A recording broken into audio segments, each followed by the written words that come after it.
Hello, everyone. First and foremost, it is my fervent hope that this video message finds all of you doing well amid these times of uncertainties. Senator Robert F. Kennedy, my hero, would often say, quote, "Some men see things as they are and say why.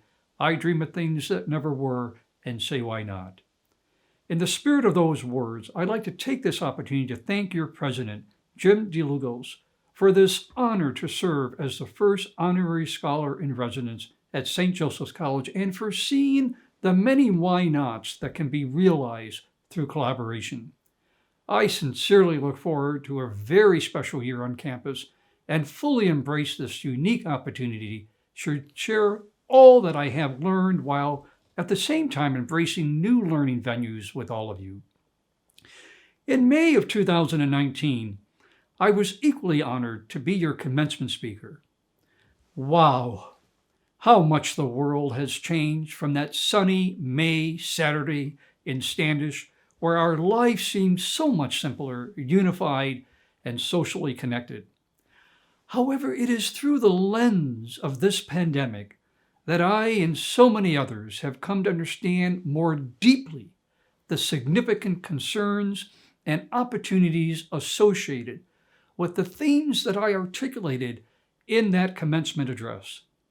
Allow me to remind you a few of them.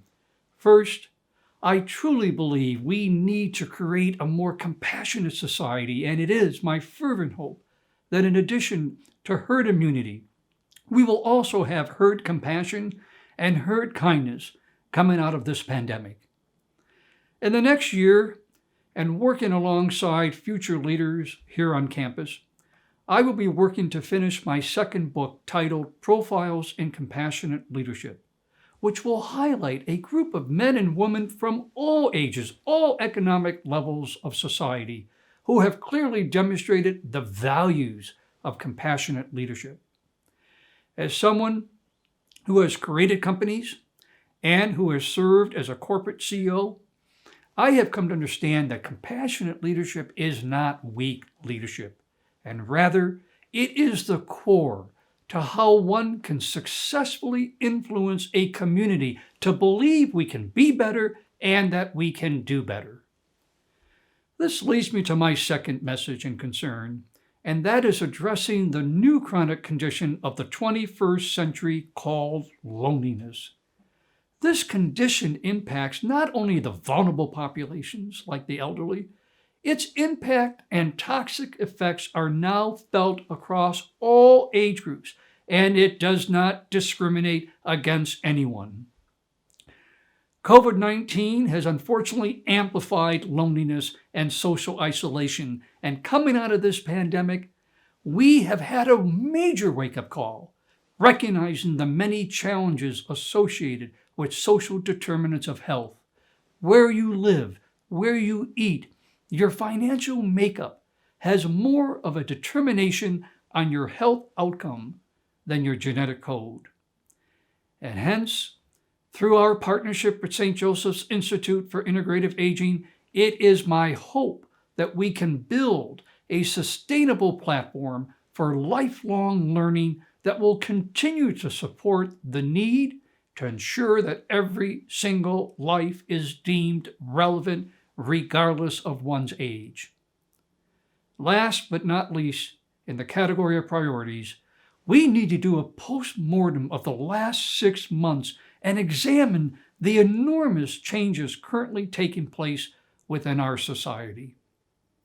Undeniably, COVID-19 has had a disproportionate impact on populations that have limited or no access to health care, and those without economic security. Nearly 15% of American households cannot aggregate $400 for an emergency fund, and the lingering impact of the George Floyd murder and others have awakened our consciousness, reminding us of the diminishing progress we once believed we were making toward human rights and dignity for all. These three venues speak to the inequality that is rampant in our society, and it is simply about time we take action that will have a sustainable impact for generations to come. Regardless of how we might have viewed these three values of compassion, human connection, and racial equity, we must acknowledge that inequality still exists in the United States, the most advanced country in the world.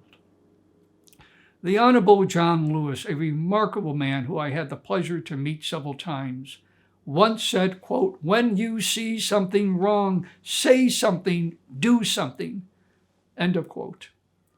Friends, that is my dream. That is my quest. That is my vision of what it means to be your first honorary scholar in residence.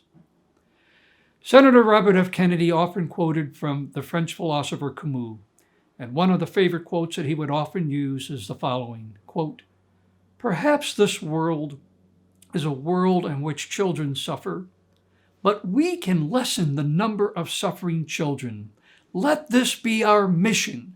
And if we do not do this now, then when? If not us, then who? Together, we can lessen the suffering of all people." Thank you, St. Joseph's College, for this great honor. And I sincerely look forward to meeting all of you in person and on campus. Stay well. Be safe. Thank you.